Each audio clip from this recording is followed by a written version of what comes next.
So what you see as Mr. Miyagi is Mhm. the angelic side of Pat Morita via, but Pat Morita is very much devilish.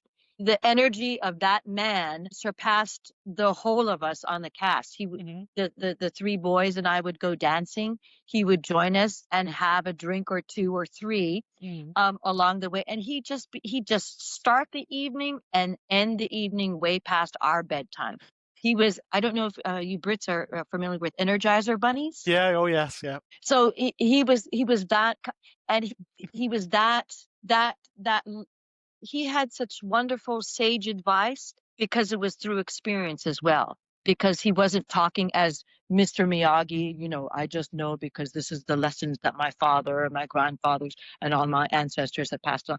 It's because he had a lot of shit to deal with in Yeah. his life. And he learned those lessons, and he would tell us these lessons. We would partake of his experiences Mhm. because he would really open up his heart and say, all the effed upness that he experienced as an Asian American male living in the 50s and the 60s, and, turning it around and experiencing the success that he had as not only Mr. Miyagi, but Arnold on Happy Days. And that guy just loved to work. He didn't care.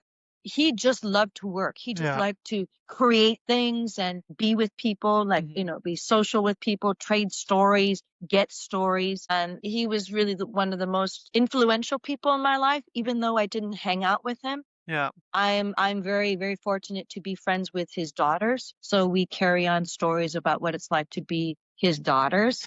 He would call me a daughter, Right. and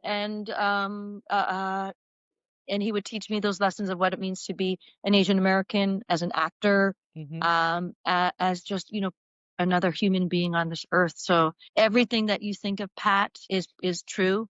It's just that he had a very funny, sarcastic, sardonic sense of humor that you don't really get to see unless you see his comedy acts, in the early 60s. I mean, he's a contemporary of Red Fox and Dean Martin. Yeah. He would have a cigarette and, a drink and, say, let me tell you something, Krista. And he would be that kind of guy. He was on the nightclub circuit. So Mhm. he's of that generation. He's of that iconicness of those nightclub entertainers. And I was just so blessed to have him in my life. As Uncle Potsy, he was always, not only to me, for somebody he felt close to, he would Mhm. say, just call me your Uncle Potsy. And I go, oh my God. Yeah. So he was very special, very, very special.